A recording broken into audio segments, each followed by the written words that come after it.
जय जय राम कृष्ण हरी.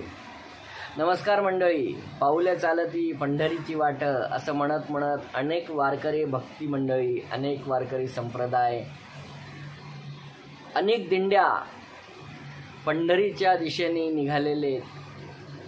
काही पोचलेत, काही एव्हाना पोचले असतील. सर्वांना दर्शन होईल. विठ्ठल आपलं दर्शन देईल सगळ्यांना.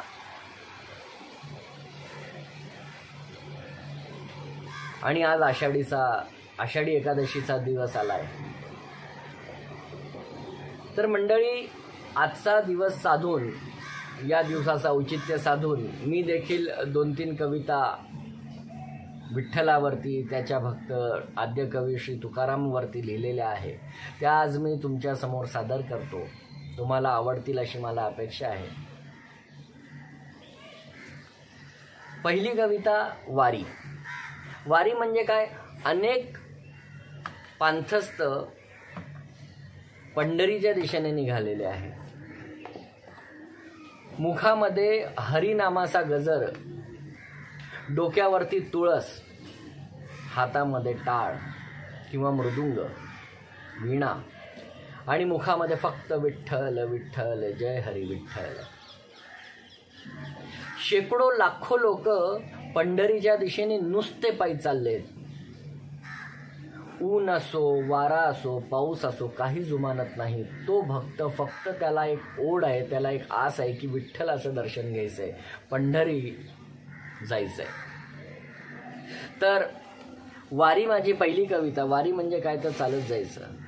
तर कविता सादर करतो की झाली वृथा ही पायपीठ, बघाया गेलो विठू विठ.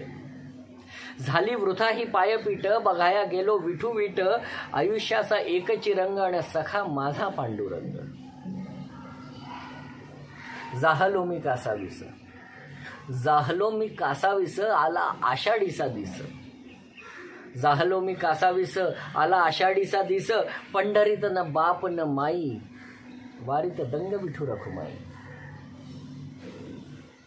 प्रत्येकाला असं वाटतं की मी जावं, विठ्ठलाच्या पायी नतमस्तक व्हावं, त्या गाभाऱ्यात शिरावं. तर गाभाऱ्यांची साऱ्यांना ओढ, मोह तेवढे आधी तू सोड. गाभाऱ्यांची साऱ्यांना ओढ, मोह तेवढे तू आधी सोड. कर्माचा रहाटगाडा अट्टल आणि पार करावा येईस खुद विठ्ठल. वारी म्हणजे चालत राहणे. वारी म्हणजे चालत राहणे, मनातला विठू शोधत जाणे. कर्तव्याची तुळस घे भाळी आणि मोज गणती होते रे आभाळी. या कवितेचा शेवट आहे की शेवट क्षणाला काय होईल? शेवट क्षणाला काय होईल? काय विठू माझं दर्शन देईल? शेवट क्षणाला काय होईल? काय विठू माझं दर्शन देईल? अरे सांगतो तो तू कर्म कर रे बावळ्या. सांगतो तो तू कर्म कर रे बावळ्या. बाकीचं निस्तरेल तो सावळ्या, बाकीचं निस्तरेल तो सावळ्या. तर मंडळी, भगवंत, आणि भगवंत म्हटलं की त्याच्यासोबत त्याचं बोट धरून त्याच मार्गावरती निघालेला त्याचा भक्तपणाला. आज मला आठवण होते ती आद्य गुरु तुकाराम यांनी लिहिलेल्या साहित्याची, त्यांनी लिहिलेल्या तुकाराम गाथांची, त्यांनी लिहिलेल्या अभंगांची. वृक्षवल्ली आम्हा सोय रे वनचरे. इतकं सुंदर लिहून गेलेलं आहे सगळं की त्यातनं माणसाचं किंवा समाजाचं प्रबोधन झालं. आणि त्यांच्या साहित्याची सेवा करत करत अनेक सारस्वत त्या मार्गावरती चालू लागले आणि त्यांना त्यांचा खरा मार्ग त्याच्यातनं दिसू लागला. भक्त आणि भगवंत यांची जर सांगड घालायची असेल, यांच्या भावस्थानाची सांगड घालायची असेल, तर मागे मी लिहिल्याप्रमाणे की मासोळी तळमळे जळविना तैसी तुकायाच्या मनी तळमळ. मासोळी तळमळे जळविना तैसी तुकायाच्या मनी तळमळ. शोधती तो विठूस पंढरीत तरी न ठावो नदीच्या मुळाचा त्यास तळ. न ठावो नदीच्या मुळाचा त्यास तळ. तुकाराम किंवा आपण प्रेमाने म्हणूया तुकया, ज्यांना सदेह वैकुंठ गमन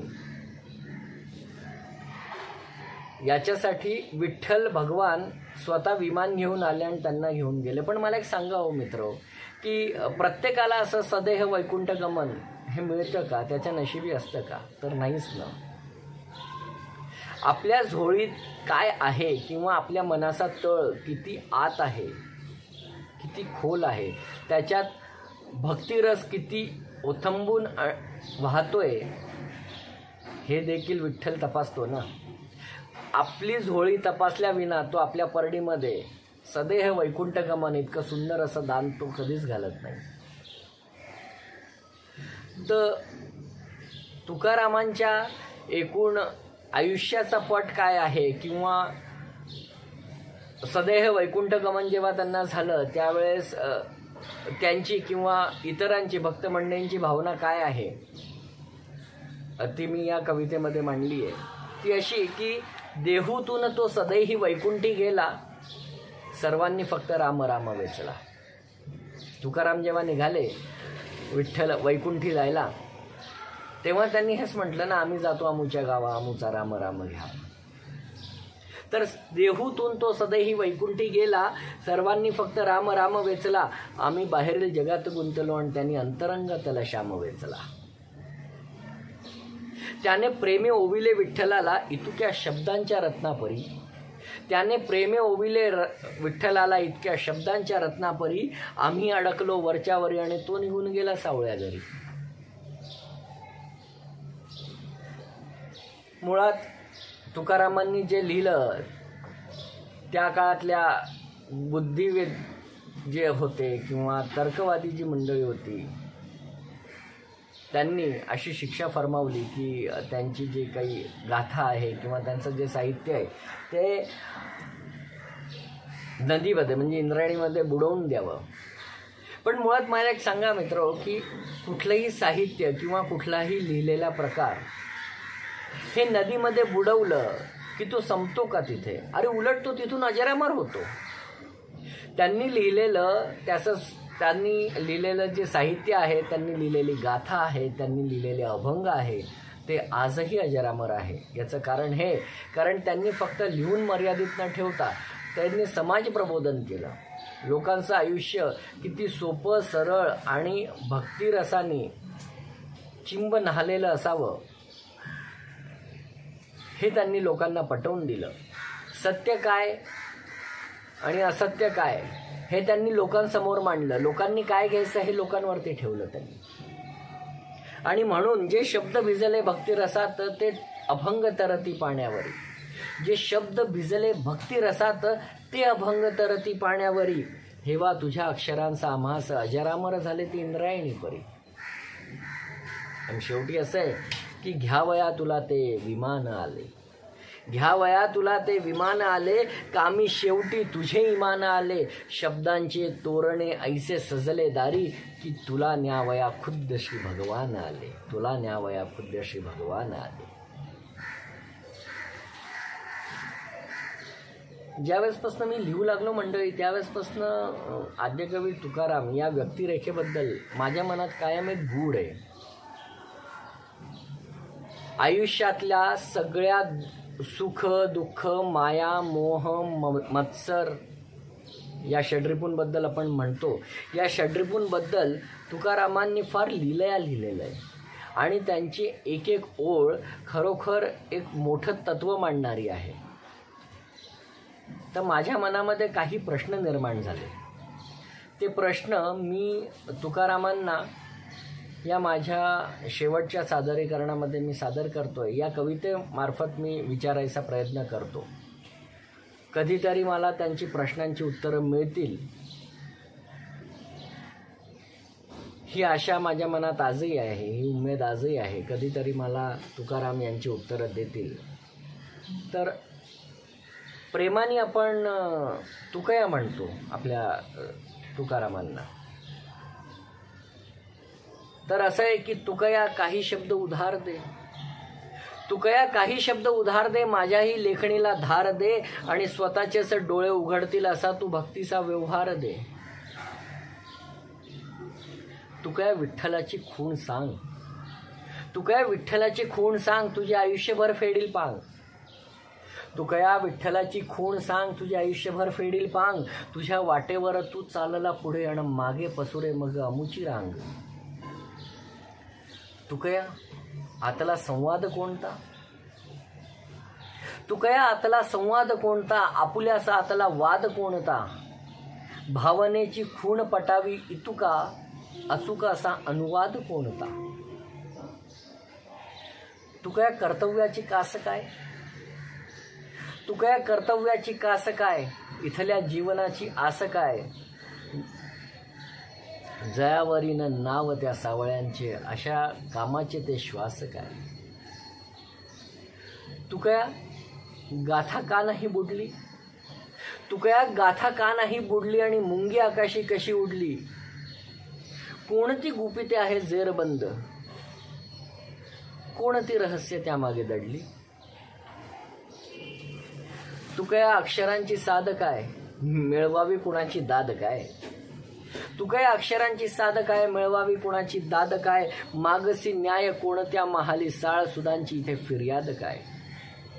कवितेच्या शेवटी आहे की कसं असतं ना मंडळी, की आयुष्यभर आपण कर्तव्य पथावर सिद्ध पथावरती सिद्ध होतो. जे जे काही नेमून दिलेली आपल्याला जबाबदारी आहे, जे जे काही नेमून दिलेले आपल्याला कर्तव्य आहे ते आपण पार पाडतो. आणि शेवटी आपले डोळे त्या पहिले तरी लागतातच ना. त्या पंढरीच्या दिशेने डोळे आपले आसुसलेले असतात शेवटच्या क्षणाला किंवा वार्धक्याकडे जाताना. तर त्यावेळेची जी भावना असते ती अशी की तू कया पंढरीची वाट कोणती, तू कया पंढरीची वाट कोणती, आयुष्यातली पहाट कोणती. तू कया पंढरीची वाट कोणती, आयुष्यातली पहाट कोणती. मनातले किलमिशे वाहून नेती, अशी चंद्रभागेची लाट कोणती. आणि आपण म्हणतो ना वृत्त पुरं करणं, तसं इतके सगळे प्रश्न विचारून मी पुन्हा माझ्या सुरुवातीकडे येतो की तू कया काही शब्द उधार दे, माझ्याही लेखणीला धार दे. तू कया काही शब्द उधार दे, माझ्याही लेखणीला धार दे. स्वतःचे डोळे उघडतील असा तू भक्तीचा व्यवहार दे, असा तू भक्तीचा व्यवहार दे. तर मंडळी, मी पण सर्वांना माझं असं सादरीकरण आवडेल अशी मी अपेक्षा करतो, आशा ठेवतो. आणि आपल्या प्रतिक्रियांची मी वाट पाहतोय. धन्यवाद.